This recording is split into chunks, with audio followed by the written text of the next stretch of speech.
আসসালামু আলাইকুম। আমার গত ২ দিন আগে ১১টা কিং কোয়েলের বাচ্চা ফুটে বের হয়েছে।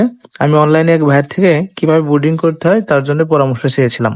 উনি আমাকে বলেছেন ১ম ২ দিন লাইসোবিট দিতে।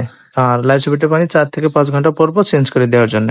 আমি গত ২ দিন ওইভাবে দিয়েছি এবং রাতে সাদা পানি দিতে বলছিল। রাতে সাদা পানি দিয়েছি। এরপরে আজকে ২ দিন শেষ। এরপর ৪ দিন আমাকে দিতে বলেছে অ্যামফ্লোরভেট। ১ লিটার পানিতে ১ মিলি করে, আর রাতে হচ্ছে সাদা পানি। ইনশাল্লাহ আমি এভাবে দেওয়ার চেষ্টা করব।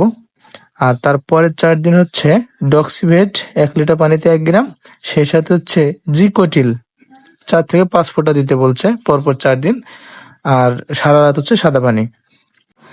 এই হচ্ছে আমার ১০ দিনের ব্রুডিং এর কথা বলছে। আচ্ছা, এই হচ্ছে আমার ব্রুডিং। আর আমি হচ্ছে যেহেতু একটা বক্সের ভিতরে ব্রুডিং করতেছি কার্টুনের ভিতরে, সেহেতু আমি লাইটের সাথে একটা রেগুলেটর লাগাইছি। যদি কখনো তাপমাত্রা কম বেশি করা লাগে, আমি রেগুলেটর দিয়ে তাপমাত্রা কম বেশি করব। আচ্ছা, আমি যে ভাইয়ের কাছ থেকে হচ্ছে পরামর্শ চেয়েছিলাম, উনি আরো বলছে আমারে যে ১০ দিন ব্রুডিং এর পরে এরপর যদি আপনার ওষুধ দিতে চান তাহলে থায়াবিন দিতে পারেন ৩ দিন, ৩ দিন দিতে পারেন রেনা ডাব্লিউএইচ, আর হচ্ছে ৩ দিন দিতে পারেন জিসবেট, আর রাত হচ্ছে সাদা পানি। তো আপনারা আমাকে একটু হেল্প করবেন যে এর ভিতরে আর কোনো পরিবর্তন লাগবে কিনা।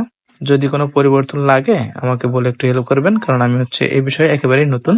এর আগে কখনো কোনো পশু পাখি পালন করি নাই। কিং কোয়েল দিয়ে শুরু করছি। আশা করি আপনারা সকলে আমাকে একটু তথ্য দিয়ে সাহায্য করবেন।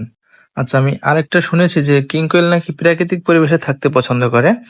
তো আমি এদের জন্য একটা প্রাকৃতিক পরিবেশ, এমন একটা ফিল পায় সেরকম একটা সেটআপ তৈরি করব, মানে একটা খাঁচা তৈরি করব। আর এর ভিতরে ডালপালা কিছু আহ মানে নকল গাছ গাছপালা আর কি, যেগুলা এসের দোকানে কিনতে পাওয়া যায় সেগুলা দিয়ে, তারপর ছোট ছোট কিছু বাসা টাসা দিয়ে একটা সেটআপ তৈরি করতে চাচ্ছি, যাতে ওরা মনে করবে যে আমরা হ্যাঁ প্রকৃতির সাথে মিশে আছি। তো সেক্ষেত্রে আপনারা আমাকে একটু হেল্প করবেন, মানে সাজেশন দিতে পারেন যে কিভাবে কি করলে ভালো হয়। আপনাদের সাজেশনগুলো আমি নেওয়ার চেষ্টা করব।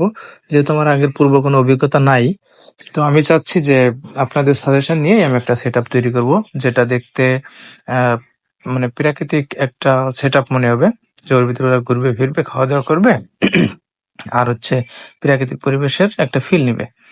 আর ওরা তো নিজের বাচ্চা নিজেরাই ফোটায়, মানে ডিম পাড়ে, সেই ডিমে তা দেয়, তারপর বাচ্চা ফোটায়।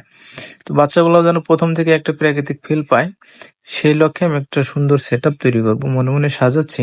আর আপনারা একটু হেল্প করবেন। আসসালামু আলাইকুম।